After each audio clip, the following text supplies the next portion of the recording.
Saludos para todos, muy grato estar compartiendo con ustedes la palabra de Dios. Hoy con un tema muy pero muy importante para la vida del creyente, las evidencias de la vida eterna en el creyente.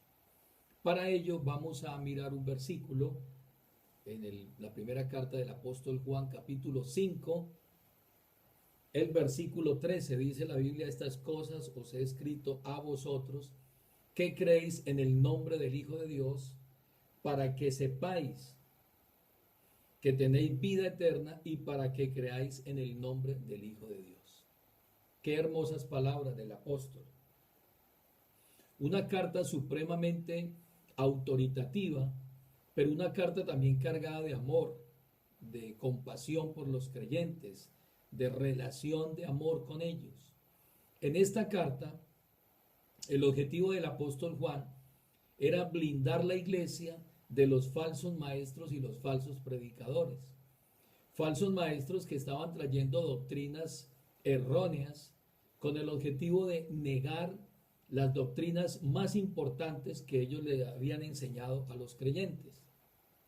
Entre ellas, la fe verdadera, la relación de ellos de amor y la certeza y la seguridad y la convicción de la salvación. Así de que vamos a encontrar en estos versículos que el apóstol les va a dar esas pautas, esas evidencias a cada uno de ellos para que se confirmen en la fe. Ya algunos de ellos habían salido de los falsos maestros y el apóstol les dice a ellos: salieron porque no eran de nosotros. No eran de nosotros y por esa razón salieron. Pero ustedes han permanecido. Ustedes se han mantenido firmes sin fluctuar en la fe. Y ahora voy a mostrarles cuáles son esas evidencias de que ustedes permanecen en Cristo, que es la vida eterna. Una de ellas, de esas evidencias, es la evidencia de la comunión, no solamente entre ellos, sino también la comunión con el Padre a través de su Hijo Jesucristo. En la primera carta, en el capítulo 1, en el versículo 3, dice la Biblia: lo que hemos visto y oído, eso os anunciamos, para que también vosotros tengáis comunión con nosotros, dice el apóstol, y nuestra comunión verdaderamente es con el Padre y con su Hijo Jesucristo. Juan plantea aquí primero una relación entre ellos, con los apóstoles y los creyentes. No es una relación social, es una relación de salvación, ya que ellos están enfocados en tener una relación con Dios a través de Jesucristo. Entonces le dice a los creyentes: para que también vosotros tengáis comunión con nosotros, con los apóstoles, con los que habían creído. Y nuestra comunión verdaderamente es con el Padre y con su Hijo Jesucristo. Pero preguntémonos cuál era esa relación de los creyentes antes de conocer a Cristo. ¿Cómo era la relación de los salvados antes de recibir esa revelación, antes de ser llamados con ese llamado eficaz? Pues la Biblia dice en Efesios capítulo 2, el verso 12, que en aquel tiempo estabais sin Cristo, alejados de la ciudadanía de Israel y ajenos a los pactos de la promesa, sin esperanza y sin Dios en el mundo. Es decir, totalmente desprovistos de una relación con Dios. A más de esto, Efesios capítulo 2, el verso 1, habla que Él os dio vida a vosotros cuando estabais muertos en vuestros delitos y pecados, entendiendo por muerte separación. El hombre nace con una separación con Dios. El hombre por naturaleza nace muerto espiritualmente porque viene de la descendencia de Adán. Somos hijos de Adán. ¿Y Adán qué hizo? Adán hizo que la muerte pasara a todos los hombres por cuanto todos pecaron. Y esta muerte, que es separación, hace que el ser humano desde que nazca está separado de Dios, y esa unión con Dios solamente puede ser restablecida a través de Jesucristo. Pablo también le escribe a los colosenses Y les dice en el capítulo 1, el verso 21, y a vosotros también que erais en otro tiempo extraños y enemigos en vuestra mente, haciendo malas obras, ahora os ha reconciliado. Note usted la lejanía del hombre que no conoce a Dios. Por naturaleza, enemigos y extraños en la mente, separados de Dios por una muerte espiritual, advenedizos, extranjeros. Pero gracias a la obra de Cristo en la cruz, pasamos de una relación lejana a una relación íntima con Dios por medio de Jesucristo. Volvamos a mirar Efesios 2:13. Dice la Biblia, así que ya no sois extranjeros ni advenedizos, sino conciudadanos de los santos y miembros de la familia de Dios. Esto es supremamente alentador, saber que ahora hacemos parte de la familia de Dios, que la Biblia nos llama hijos de Dios, y que no solamente somos hijos, sino que también somos herederos y coherederos juntamente con Cristo. Pablo también escribe en Romanos 8:15, hablando de esa adopción con la que hemos sido recibidos en Dios a través de Jesucristo, y dice, pues no habéis recibido el espíritu de esclavitud para estar otra vez en temor, sino que habéis recibido el espíritu de adopción por el cual clamamos, Abba, Padre. Qué maravilloso. Qué maravilloso hoy podernos dirigir a Dios con esa tranquilidad, con esa confianza. Porque esa palabra Abba, Padre es un término que denota intimidad, relación, dependencia y ausencia completa de temor. Ya no hay temor. Esos que estaban lejanos pasaron a ser cercanos por la sangre de Jesucristo. Ahora cuando oramos, no oramos a un Dios extraño, no oramos a un Dios lejano. Jesús, hablando con sus discípulos y enseñándoles a orar, allí en Mateo capítulo 6, el verso 9, les dice, vosotros pues oraréis así, Padre nuestro que estás en los cielos. Padre nuestro. Note usted la paternidad, la relación, la cercanía. Entonces la primera evidencia de la cual el apóstol Juan, con la que está confirmando a esos creyentes, es que ustedes no solamente tienen una relación entre ustedes como creyentes salvados, sino que tienen una relación con Dios a través de Jesucristo. En esa relación entonces experimentamos con regularidad, con constancia, la comunión con Dios en amor, en gozo, en oración, en lectura de la palabra, en donde podemos oír la voz de Dios y podemos hablar con Dios a través de la oración y oír la voz de Dios a través de la lectura y el estudio de la palabra. Primera evidencia. La segunda evidencia que plantea el apóstol Juan a los creyentes la encontramos en Primera de Juan capítulo 4, el verso 13, y tiene que ver con esa evidencia del ministerio del Espíritu Santo en la vida de los creyentes. Tenemos que saber y tenemos que estar seguros que la obra del Espíritu Santo comienza en nuestras vidas desde el momento en que recibimos esa vida espiritual, ese nuevo nacimiento. La Escritura dice, en esto conocemos que permanecemos en Él y Él en nosotros, en que nos ha dado de su Espíritu. Una de las confirmaciones más contundentes en la vida del creyente es la obra continua del Espíritu Santo, no solamente en la santificación, sino en todo ese proceso de la salvación que terminará finalmente con la glorificación del creyente. Y hay una serie de acciones que hace el Espíritu Santo en nuestras vidas. Romanos 8:15 dice que el Espíritu Santo nos adopta. Primera de Corintios 12:13 que nos bautiza. Romanos 8, capítulo 8, el verso 16 dice que da testimonio a nuestro espíritu de que somos hijos de Dios. Juan 16, 8 al 11, que nos convence. Hechos 1, 8, ese espíritu nos empodera. Efesios capítulo 5, el verso 18, el espíritu nos llena. Efesios 1, 14 nos da la garantía de esa salvación. Segunda de Timoteo 1, 14 que nos guarda. Juan 14, 16 nos da consuelo, es el consolador. Primera de Corintios 2, 10 es el espíritu que ilumina para que podamos entender muchas cosas que la mente humana no puede entender.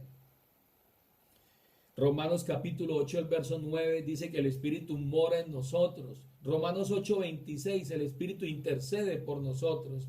Romanos 8, 14, que ese espíritu nos guía. Gálatas 5, 22, que el espíritu produce el fruto en nosotros. Tito 3, 15, produce la regeneración. Juan 14, 26, es el espíritu que recuerda.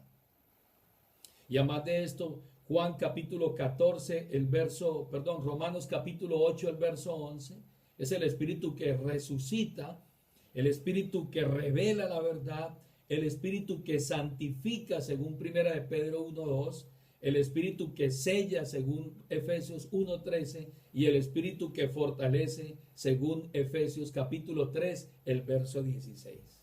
¿Cuán completa es la obra del Espíritu Santo?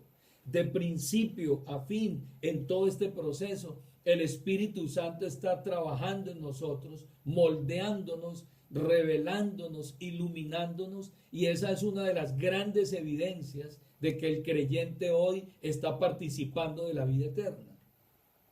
Y es que estamos bajo la influencia del Espíritu Santo. Nadie podrá llamar a Jesús Señor si no es por el Espíritu. Eso es evidente. Así de que es la segunda confirmación que el apóstol le está dando a los creyentes para que ellos tengan la certeza y la seguridad de la vida eterna en la vida de ellos. Una tercera evidencia es la evidencia de la oración contestada. Bueno, a todos, absolutamente todos, nos agrada escuchar o tener la experiencia de tener oraciones contestadas. Y Juan está declarando esta verdad en Primera de Juan 5:14. Dice, y esta es la confianza que tenemos en Él, que si pedimos alguna cosa conforme a su voluntad, Él nos oye. ¿Quisiera usted tener hoy oraciones contestadas? ¿Quisiera usted hoy tener la seguridad y la certeza de que la oración que usted haga será escuchada y será contestada de acuerdo a la voluntad de Dios? Eso es algo supremamente valioso en la vida del creyente. Esos creyentes que hoy participamos de vida eterna, podemos sentir que a través de la oración podemos tener una respuesta de parte de Dios. Pero no una respuesta a una oración egoísta, a una oración que satisfaga los deseos personales, los propósitos personales, las ambiciones y los anhelos personales. No es la oración que la Biblia dice que es respondida. Primera de Juan 3:22 da pautas para que podamos entender cuál es esa oración que es respondida, a qué se tiene que ajustar esa oración. Dice la Escritura, y cualquier cosa que pidiéremos, la recibiremos de Él, porque guardamos sus mandamientos. Ahí hay un primer parámetro para que esa oración sea respondida. Guardamos sus mandamientos, guardamos su palabra, guardamos sus estatutos, sus preceptos, sus ordenanzas. A esos es que Dios responde sus oraciones. Y continúa diciendo el versículo, y hacemos las cosas que son agradables delante de Él. ¿Cómo puede un hombre agradar a Dios aparte de la palabra de Dios? Imposible. Si nosotros queremos hoy agradar a Dios en todo lo que hagamos, digamos, pensemos, y todos nuestros hechos y nuestras obras y todo lo que nosotros hagamos, obviamente tendremos que estar bajo la influencia del Espíritu Santo y confirmados por lo que la Biblia dice. Así de que entonces el verdadero creyente ora según la voluntad de Dios y pide no para sus propósitos, sino para los propósitos de Dios. Hoy en día hay muchas personas pidiendo la dirección y pidiendo y buscando ávidamente encontrar el propósito de sus vidas. Pero es claro que el propósito no se puede encontrar aparte del Creador. Toda cosa que usted ve a su alrededor fue creada con un propósito, pero el propósito no lo determinan las cosas, lo determina el hacedor de las cosas, el diseñador, el constructor, el arquitecto, el creador de las cosas. Así de que la Biblia dice que todos los que oramos pidiendo la voluntad y que se cumpla el propósito de Dios en su vida y en todo lo que usted ve a su alrededor, será la persona que pueda tener la bendición de recibir respuesta a sus oraciones. Todo el Padre Nuestro, esa oración magistral que Jesús le enseñó a sus discípulos, no gira en torno a nosotros, no gira en torno a los discípulos de Jesús, gira ese en torno a engrandecer, a glorificar y a exaltar a nuestro Padre Celestial. Note usted que la Biblia dice, santificado sea tu nombre, así de que ese Padre Nuestro comienza santificando el nombre de Dios, ora para que su reino sea establecido, pide que sea hecha su voluntad, pide que también se proclame el reino, el poder y la gloria de Dios, muestra a Dios como proveedor y también muestra a Dios como guiador y como guardador. Entonces es una oración cristocéntrica, es una oración que está encerrada y que gira en torno a la gloria de Dios. Ese era el propósito de Jesús al enseñarle a sus discípulos a orar, que hicieran lo que él vino a hacer, la voluntad de su Padre. Jesús lo dijo en su oración: Padre, que no sea hecha mi voluntad, sino la tuya. No vino a buscar su propósito, vino a buscar y a hacer el propósito y la voluntad de su Padre Celestial. De igual manera, el apóstol Pablo también, en cada una de sus oraciones trascendentes, el apóstol está siempre orando y pidiendo que el propósito de Dios y la obra de Dios se confirme en los creyentes. Hay una oración muy poderosa en el libro de Efesios capítulo 3, el verso 14 al verso 19. El apóstol le escribe a los creyentes y dice: por esta causa doblo mis rodillas ante el Padre de nuestro Señor Jesucristo, de quien toma nombre toda familia en los cielos y en la tierra. Pablo está haciendo una oración. Pero mire el enfoque de la oración de Pablo.